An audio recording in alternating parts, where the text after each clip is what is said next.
Sure, AIG executives made huge paychecks selling these credit derivatives to hedge funds and others right up until the economy caved. So we don't need to fear hedge funds? I don't think you need to fear hedge funds. I think hedge funds provide a pretty intelligent investor base, more savvy investor base for the market.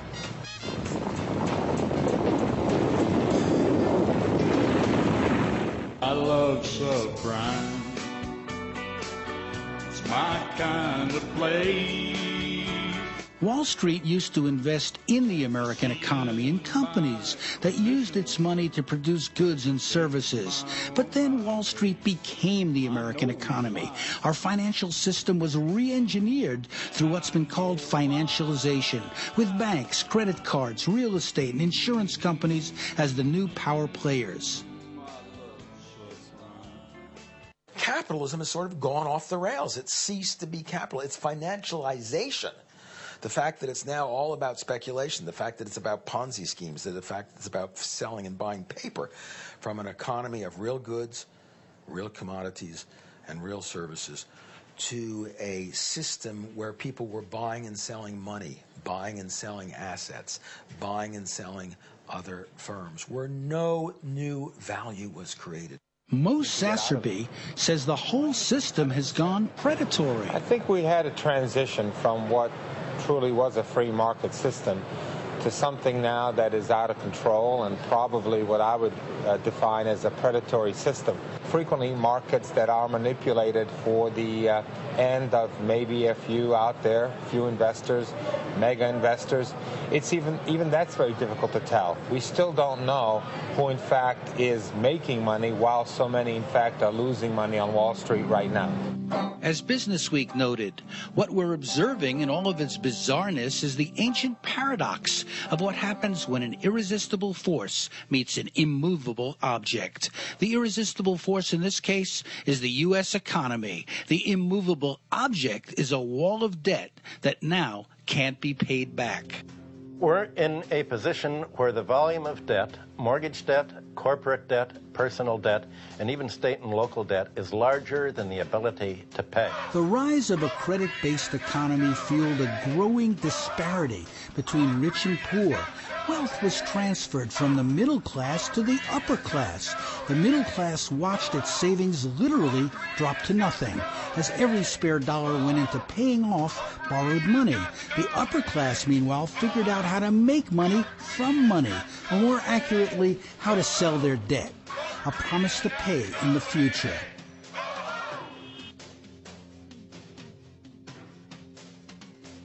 Real estate expert Ron Silverman calculates the cost. You are talking in recent years of a problem that every year transfers hundreds of billions of dollars. Hundreds of billions? Hundreds of billions of dollars. You said billions. I said billions, not millions, from the pockets of the poor to people who are far better positioned than their so-called victims.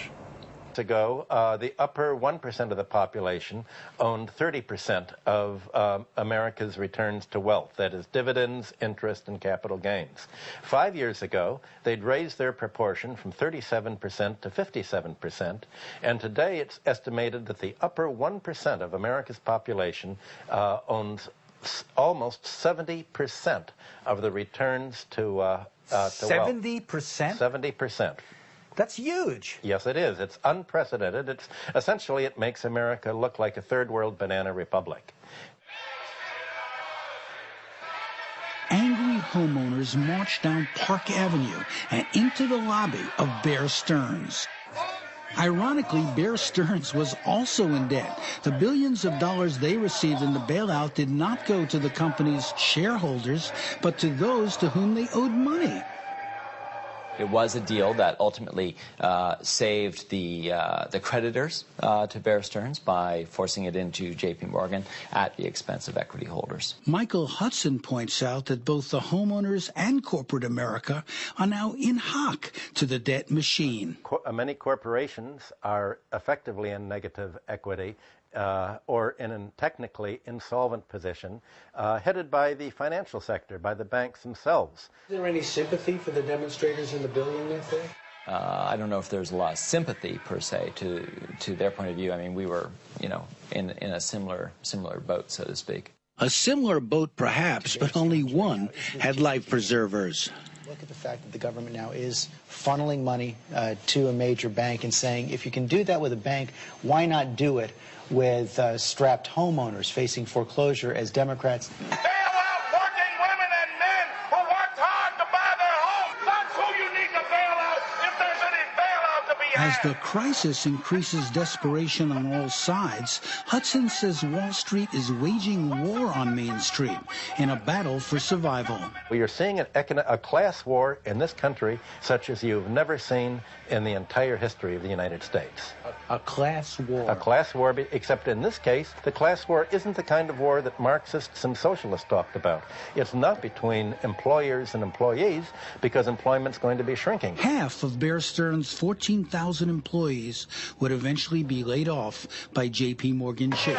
It's a class war between creditors and debtors. It's going to be a fight between the financial sector and what's called the real economy, the economy of production and consumption. And the financial sector has prepared itself and positioned itself to come out on top by being able not only to foreclose on the property of debtors, but to get a government bailout for all of its losses. We don't want a government bailout. We don't want a government bailout because these folks knew what they were doing when they did it. Employment is going to go down. Markets are going to shrink. People are going to default even more on their mortgage debts, on their credit card debt, on their student loans. So you're going to have an exponentially rising trend of defaults. You're going to see a transfer of property from debtors to creditors.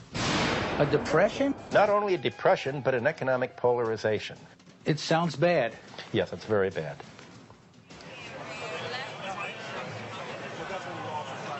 The media was now out in force covering the protests. Many homeowners would not talk to them. Would anybody like to get their voice out to CNBC so everybody can hear what you're protesting right now? No. A CNBC reporter turned to me when others were silent. So why do you think people don't want to talk to you? Because they hate you. They think the media is part of the problem. They don't think that you're going to help them. They think you're going to help Bear Stearns. Tonight of what's been called the worst financial crisis in modern times. Where was the media when all this was going on? Why were there so few warnings and investigations in what was to become an economic catastrophe? Things are only going to get worse. We want to talk a little bit more. You've been incredibly pessimistic. August 2007 marked the beginning of the end of an era. What had gone up was now coming down. Foreclosures were up 93% from the year before. In London, there was a run on Northern Rock Bank. More bank write-downs followed, billions at UBS and Citigroup. Fannie Mae, the largest source for home loans, reported a $3.55 billion loss for the fourth quarter. In March 2008, the fifth largest investment bank in the world, Bear Stearns, was on the verge of collapse.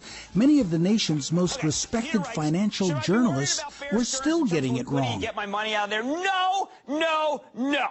Bear Stearns is fine. Do not take your money out. This is real. Look, if there's one takeaway other than a plus 400 somewhere, Bear Stearns is not in trouble. I mean, if anything, they're more likely to be taken over.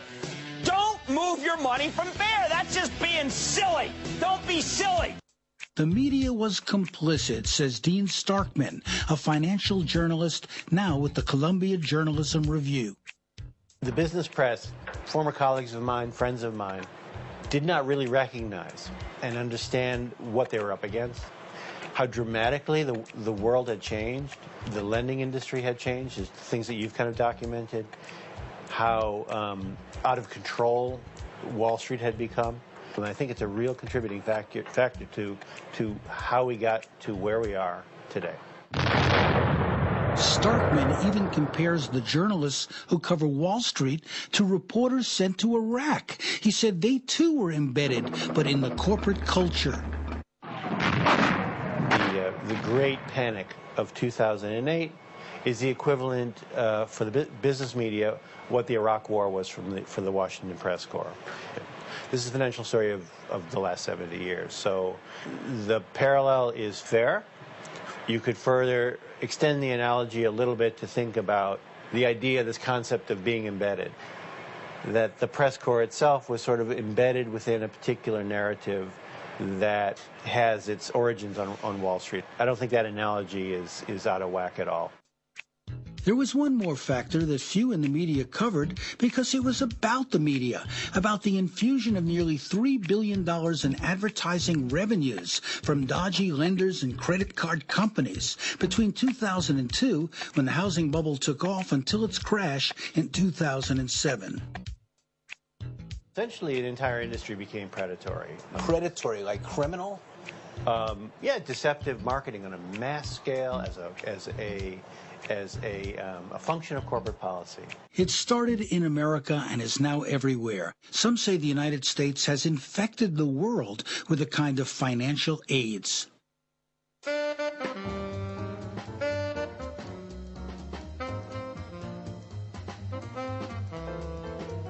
The people who these mortgages were sold to, a large majority of these people were poor, black, or Latino people.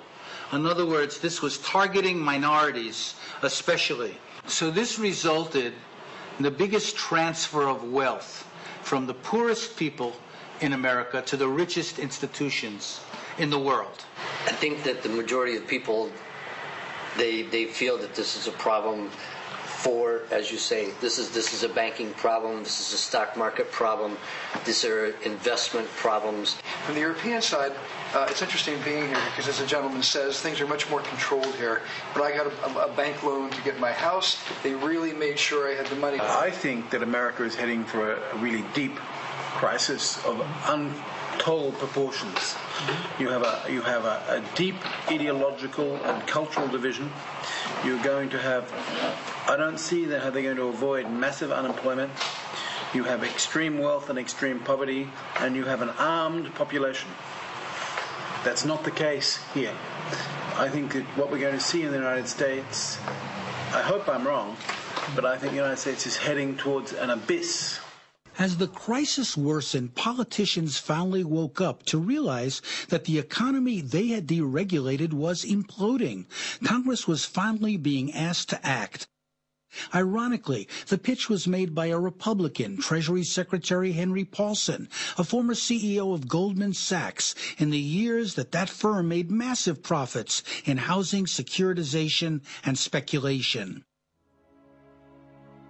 We must do so in order to avoid a continuing series of financial institution failures and frozen credit markets that threaten American families' financial well-being, the viability of businesses both small and large, and the very health of our economy. The question, would government intervention fix the problem or make it worse? Would it reward the companies that profited from massive fraud, or would it lead to more fraud? Treasury Secretary Henry Paulson and Fed Chairman Ben Bernanke began a push for what might be called the final plunder. The real story was not widely known, except through one interview on C-SPAN. On Thursday at about 11 o'clock in the morning, the Federal Reserve noticed a tremendous drawdown of money market accounts in the United States to the tune of $550 billion. We were having an electronic run on the banks. Their estimation was that by 2 o'clock that afternoon, $5.5 trillion would have been drawn out of the money market system of the United States, would have collapsed the entire economy of the United States, and within 24 hours, the world economy.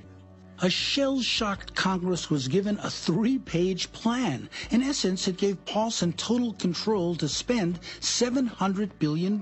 Some saw it as a power grab. Others saw the deliberate creation of a crisis to push through a corporate agenda. Control the media enough to ensure that the public will not notice that this bailout will indebt them for generations. What was unique was the refusal of Congress to hear any testimony from expert witnesses or to have hearings. $1 billion bailout.